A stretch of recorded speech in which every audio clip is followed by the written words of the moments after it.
பரிசுத்தமான தீன அல்லாஹ் எங்களுக்கு தந்திருக்கிறான். நான் அவருக்கு ஞாபகப்படுத்தினேன், கண்ணால நம்பாததை எப்படி, கண்ணால பார்க்காததை எப்படி நம்புறது என்று நீங்க கேட்கிறீங்களே, அல்லாஹ் அதுக்கு படைச்சவன் ஒரு உதாரணத்தை மனிதன் உடல்லே வச்சிருக்கிறான்.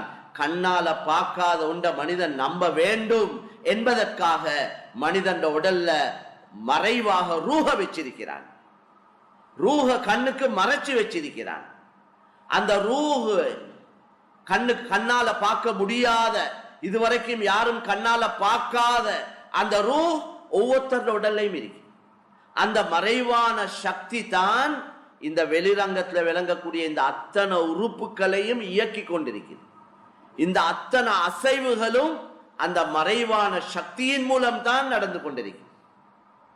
ஒரு மறைவான ஒரு சக்தி உள்ள இருந்து கொண்டே கண்ணை பார்க்க வைக்குது, காதை கேட்க வைக்குது, கையை பிடிக்க வைக்குது, காலை நடக்க வைக்குது, மூளையை சிந்திக்க வைக்குது. அத கண்ணால பார்க்கணும்னா பார்க்க இயலாது. லேசான உதாரணம், மக்களுக்கு லேசா விளங்கப்படுத்தலுமான ஒரு விஷயம் தான்.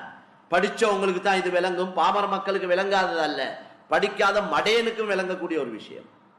அதுதான் குர்ஆன்ல வஃபி அன்ஃபுஸிகும் அஃபலா துப்ஸிரூன், உங்களைய பத்தி நீங்க கொஞ்சம் பார்க்க இல்லையா, உங்களை பத்தி கொஞ்சம் சிந்திக்க இல்லையா, ஏன் யோசிக்காம இருக்கிறீங்க என்று அல்லாஹ்